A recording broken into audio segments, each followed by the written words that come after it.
In the previous Build episode, we shared a number of strategies for recruiting remote workers.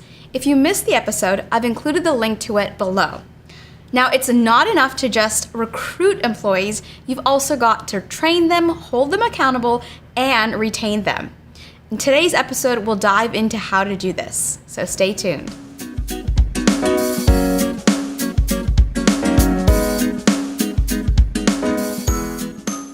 Welcome to Build, brought to you by Pivotal Tracker. I'm your host, Purnima Vijay Shankar.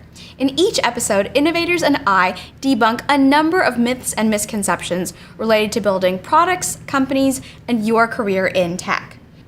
As an employer, once you've recruited remote workers, you need to train them, you need to hold them accountable, and of course, figure out ways to retain them. And if you're wondering how, Holly Cardew, who is the CEO and founder of Pixie, is back, and today we're going to be sharing a number of strategies on how to do this. Thanks for coming back, Holly. Thanks for having me again. Yeah. Okay, Holly, one of the biggest misconceptions around retaining remote workers is this idea of remote first versus remote friendly. Maybe you can explain what each of these are and how they impact retention. Sure. So the difference, what remote first means that everybody is remote. Mm-hmm. There is no head office, there is no main office. Everybody can work from home, they could work in a co-working space or a cafe. Remote friendly is that there is essentially an office, and then the office allows you to be at home or at the office when you would like. Mm-hmm. The issue with we've never had remote friendly, mm-hmm. We've always been remote first. But the issue I see with remote friendly is that there is a lot of miscommunication because you can either choose to be involved in the culture and be at the office, or you can be at home. So it's kind of a little bit warped. Whereas remote first, because we were remote first, we had to build a really strong culture from the beginning. And there's no thing that, I was at the office or I was at wherever, a space with 3 employees and not the other 20. Mm-hmm. So that's where I think in terms of retaining, it's just really important to build a strong culture either way. But there is a little bit of miscommunication in the remote friendly one. Yeah, you think people feel left out maybe? Yes, definitely. I think, they may just not want to get involved, which mm-hmm. therefore impacts the team because the team who are in the office feel like they're doing more and the person at home may not be. Got it. Okay. So we also know that in any company, in order to retain employees, you have to train them, but it can be a challenge to train people when they're not right in front of you. So what are some best practices when it comes to training remote workers? It's so important to document. Yeah. At the beginning, I didn't document. I would get on Skype or Google Hangouts and I would tell the same person the same thing. And I realized I was repeating myself. Mm-hmm. So our best practice is really to document, but also make everybody responsible for documenting. Mm-hmm. It's not my job to write everybody's roles. I always tell the next person I hire that they're going to be responsible for the next team member that joins. Mm-hmm. So they need to keep their own documentation. We've also started Google Sites. So we have Google Sites, which also connects to Google Drive and Google Documents. But that place is, Google Sites is really the place for us where we can talk about the culture, the values and the missions of the company, but then have all the documentation in there, and it's one sort of a central portal. Nice. And then what about when it comes to actually training people? So it depends on what team they're in. Mm-hmm. We usually have an onboarding process with their team lead, whether it's marketing or customer service or engineering. Mm-hmm. And then we have a weekly team meeting. So they'll have an onboarding session, but we have more check-ins, I would say, at the beginning than further on down the track. Mm-hmm. So a couple of things that we do at Femgineer are I record all the videos because, like yourself, I got tired of saying the same thing over and over again. The other is I have screencasts. And I also have an employee handbook, and much like yourself, have people update that once a quarter.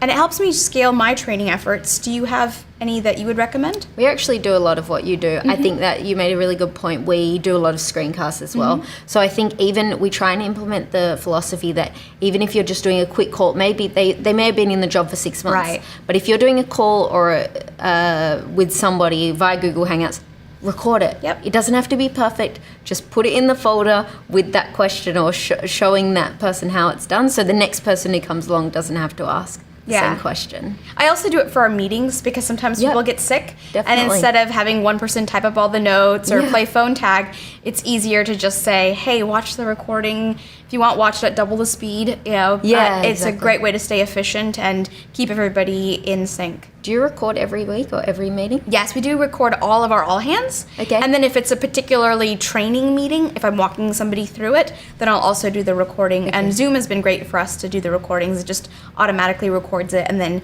I'll upload it to Google Drive and label it whatever the training was about. Cool. And where do you put all your documentation? In Google Drive. Okay. Yeah. Sorry, similar. Yeah. So on the flip side, there's also accountability. And I know a lot of times managers feel like if somebody's just sitting right next to them or in the cubicle farm somewhere, they're a lot more present and they're getting work done. But I've been in environments where people spent that 8 hours in their cube surfing the internet. So how do you hold people accountable in a remote team when they're not even near you? You can't see them. For us, it's really about the goal and the work that they achieve. We could be counting hours and minutes and what they're doing. And some days I do get a little slightly frustrated because I want the person to be, I expect them to be there and they're not. But at the same time, we're flexible with time. So it's about getting the work done. If people have never hired online before, I actually suggest for them to use like a time tracker. I know that platforms like Upwork have, what they do is they take a screenshot of the screen every 10 minutes, and you can check a work diary of what the person's doing. So for us, it's really about trusting the person at the end of the day. I don't want to sit there and look over their shoulder every single minute and what they're doing online. I just want them to deliver high quality output of their work and their goals for the month or for the quarter. And so what we've done is we've set up team goals, but instead of me setting goals for the team, we agree on them. So they can say, Holly, that's not achievable, or yes, that is achievable, or that's a push goal. But we both agree before moving forward, and then they can't come back and say there was too much work. Sure. Because they also agreed to it. Yeah, but what about some of those nitty-gritty tasks? Like, oh, I thought so-and-so was going to write this blog post, but then they didn't. So it didn't get done. No, we have everything documented in spreadsheets, like the task at hand and the person responsible and the due date. Yep. Yeah, we actually do that as well at the beginning of the week when we do our all hands. People are supposed to come in with their Trello already filled out. Oh, that's interesting. On what the tasks are going to be. Okay. And it's also a great way to then, if somebody can't do a task, to hand it off. And the checklist and all the documentation is in there. And that way, if for whatever reason it doesn't get done, someone else can pick it up and run with it. And we're still flexible within that. So if it's really like, oh, this person had 5 tasks and it was unreasonable that week, then it's okay. But if you look and see that none of the 5 tasks were done, then clearly something's up. So I feel like the tools have evolved to a point now where it becomes very transparent on who's getting stuff done and who isn't. Definitely. I mean, we have all the tasks listed out. We have used Trello depending on what the role is. Again, so we're doing some new feature builds, and it involves, having the UX and the front end engineering and the back end. So we want to keep it all on track. I mean, we do use Jira too. We probably use one too many tools. Sure. But I think everything's well documented, so we know who's doing what and if it's been achieved. Yeah, and then just going back and kind of grooming that periodically to see if things are no longer a priority or aligned to your goals. Yeah, definitely. Yeah. So as your team scales, communication obviously becomes a bottleneck. What would you recommend to keeping people in sync? So what we do is we've actually broken up in the teams into mini teams. So tech and product, and then marketing and customer service, and then internal operations. And the reason for that is we don't, the tech don't really need to know some of the details, and I don't want to confuse everybody. So we have weekly meetings, but in those mini meetings. And then it means that there's no miscommunication, and it's quite easy for a small team of 4 to get together rather than a team of 23. Sure, that makes sense.